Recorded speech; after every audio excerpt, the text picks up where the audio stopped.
هر شي ته الله جل جلاله خپل نیټه خپل وخت ټاکلی ده. که اسمان دی، که مځکه ده، که دریابونه دي، که غرونه دي، او که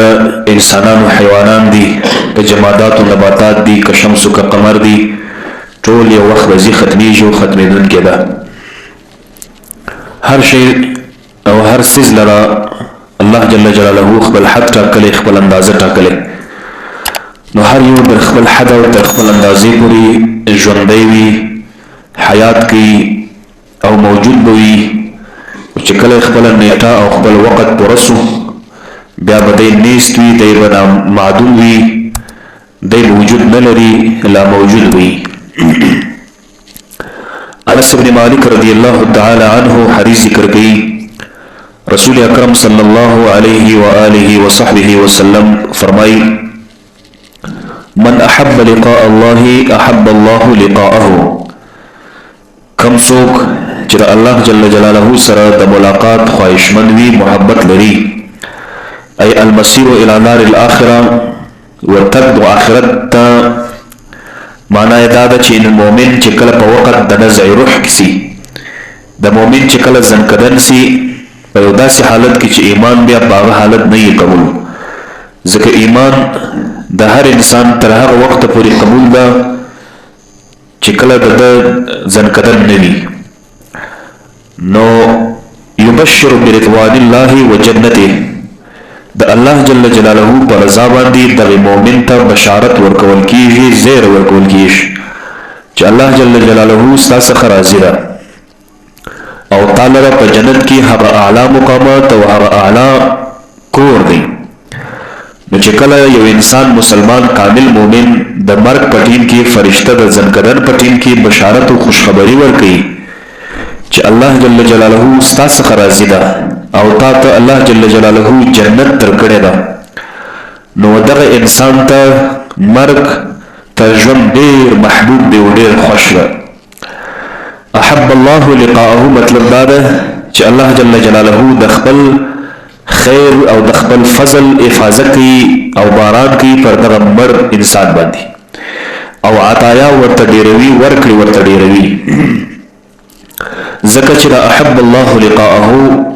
تفسیر مش په دې اکثار د عطایا وکړه او حفاظت خیر مو وکړه. وجه دا ده چې محبت څه ته وایي؟ محبت وایي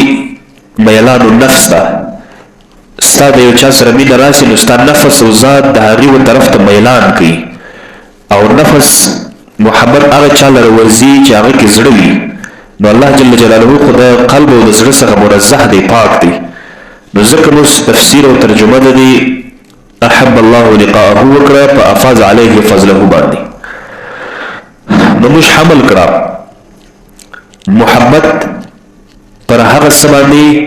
چې په غایه د محبت کې واردېږي. لکه ته چې د یو چا سره محبت لرې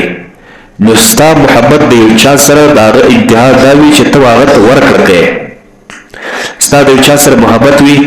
ته د هغه سره نیکي کوې، ته د هغه سره احسان کوې، ته ورکړه ډېره یې ورته. ستا هره خواخوږي چې په وسه کېږي ته ورسره کوې، نو دغه انتها ده. نو موږ حمل کړه د الله جل جلاله محبت په هغه انتها د محبت باندې چې هغه اکثار د عطایاو دي. ومن کره لقاء الله کره الله لقاءه. مطلب دا ده چې یو انسان چې مسلمان نه وي، مسلمان اسلام ژوند یې نه تیر کړی چې په حالت د مرګ کې چې کله په ده باندې زنکدن راځي نو دی نه خوښي چې دی مړ سي، ځکه د الله د ملاقات څخه دی بد وړي. نو الله جل جلاله هم د ملاقات څخه بد وړي، ځکه چې کافر هغه وخت چې کله ویني چې دته کوم سزاګانې مقررې دي او کوم تکلیفونه او سختۍ د ده دپاره مقررې سوي دي، نو دی خپل د ضلالت او د ګمراهي دپاره ژاړي او مرګ وده ته ډېر زیات منفور سي. نو الله جل جلاله ملاقات هم د دغه انسان دپاره هم منفور سي. نو الله جل جلاله هم نفرت کوي د ملاقات سره. مطلب د کراهت د ملاقات د الله تعالی د دې بنده سره چې کافر وي، د دې کافر سره تبعید د رحمت د الله تعالی دی د خپل بنده. یعنې الله جل جلاله د خپل بنده د رحمت څخه لرې کوي او انتقام او اراده ده هغه سختی د عذاب دی و دغه انسان ته. امام نووي رحمه الله شارح د مسلم فرمایي چې معنا د حدیث دا ده چې دغه الله جل جلاله د بندگانو محبت الله تعالی سره او د الله تعالی محبت د بنده سره په دې کې اصل دا دی چې د الله جل جلاله محبت د بنده سره لري نو ځکه دا بنده هم دا د الله محبت سبب ګرځي د بنده محبت الله تعالی لره او د الله جل جلاله کراهت او بدوالی د دې بنده څخه وړل دا سبب د بنده د بدوړل د الله جل جلاله څخه نه دی بلکې غرض بیان د وصف ته دی چې دوی د الله جل جلاله محبت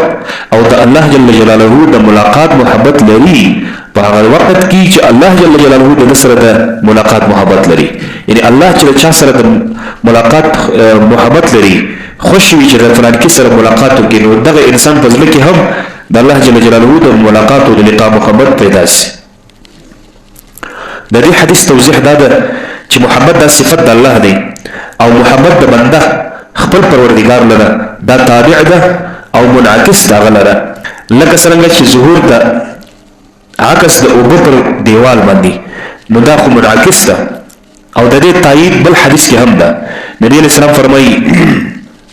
اذا احب الله عبدا شغله به چې کوم انسان مسلمان په الله ګران وي الله جل جلاله دا انسان خپل په عبادت مصروف ساتي دغه شانته يحبهم مختکر على يحبونه باندې د دې مطلب اشاره و دی ته چې الله جل جلاله څخه موږ د امید لرو چې الله تعالی په موږ باندې خپل محبت وڅکي الله جل جلاله په موږ باندې خپل محبت پیرزو کی او الله جل جلاله خپل محبت مشتپا کول سره مشت عزت راکي دا ډېر لوی عزت ده صحابه کرامو ټول فرمایل چې یا رسول الله كلنا نكره الموت اے الله پیغمبره کدا خبرې چې موږ د مرګ څخه بدلو د دې دا مطلب چې موږ د الله د ملاقات څخه بدلو که خبره دا وی نو موږ ټول د مرګ څخه بدلو څوک چې مرګ خوشي الا ماشاءالله نبی رسول الله فرمایي چې ليس ذلك بکراهه دا بد نه دی ولكن المؤمن اذا احتضر جاءه البشير من الله ځکه یو بنده مؤمن مسلمان چې حالت د زرکدن او د مرګ نږدې سي خوشخبری ورکون کې فرشتہ راسي ورتکشین خوشخبری ورکړي د الله تعالی د جانبه چې اے مسلمانه ستا مرګ را نږدې دی چې کله دې سا وختل تبه د الله جل جلاله د رحمت په جوار کې وي داسې جنتونه به درته ملاویږي نعمتونه به درته ملاویږي حور او غلمان به درته ملاویږي داسې سلور ولې به ویږي شلو عسل او شراب وبو څخه داسې بلډینګان به چې هغه به د خشتې به د سرو د سپینو او خټه به د مشکو د عنبرو د خوشبویي کوي دا خبرې چې په حالت د مرګ کې به د مسلمان ته کوي چې دی زرکدني نو دی به څومره خوشحاله کیږي ودته په ټول دنیا کې محبوب ترین شی د الله د ملاقات څخه بل شی نه پاتې کیږي وای بس ژر مې روح وخی چې الله تعالی ته ولاړ شم او چې کله د محبت د الله د ملاقات سره پیدا شي نو الله جل جلاله هم د سره به محبت کوي الله تعالی د ملاقات سره مینه پیدا شي فاجر او کافر چې کله حالت د زنکدنې شي نو یو بیرون کې فرشتہ چې نذیر ورته وایي په عربي کې هغه راشي نو دا خپل دغه هغه انجام ورته بیان کی چې کافر فاجر ستا خو په جهنم کې دغه سي زائده اور به چې څپلې درته پرشوسي مازغه دی شي او په زرګونو په لکونو په کروڑونو په کربونو کلونه به په جهنم کې